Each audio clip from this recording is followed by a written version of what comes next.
Le compte à rebours est lancé avant le traditionnel discours du roi, qui sera prononcé par Charles III ce lundi 25 décembre à 15 h, heure de Londres.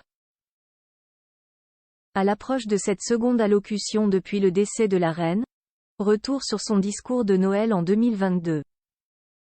Moment très attendu, date incontournable du calendrier royal, le discours du roi le 25 décembre fait partie d'une tradition lancée par George V en 1932 avant d'être perpétuée par George VI, devenu un incontournable lors du règne d'Élisabeth II.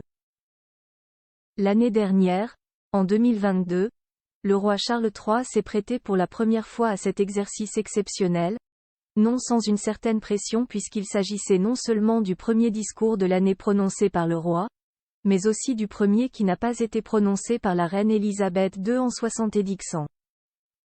Et c'est par le simple choix du lieu que Charles III a déjà décidé de rompre avec la tradition.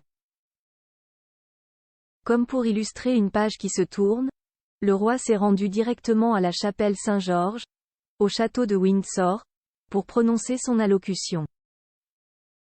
Un choix empreint de sentimentalité pour le fils d'Élisabeth II, qui a introduit son discours par ces mots. « Je suis debout devant vous dans la chapelle Saint-Georges très près de ma mère », a-t-il expliqué, non sans émotion, à quelques mètres de la crypte où la défunte reine était enterrée, ainsi que son père, le prince Philippe. Photo plus grand que Charles III amoureux de l'Italie. Ses plus belles photos dans son pays de cœur en hommage à sa mère dans son discours. Le nouveau roi s'est montré très reconnaissant envers les lettres de condoléances reçues en masse pour le décès de la reine. Sans négliger les services publics britanniques qu'il a chaleureusement remerciés, saluant par ailleurs toutes les communautés religieuses, encourageant ainsi la tolérance.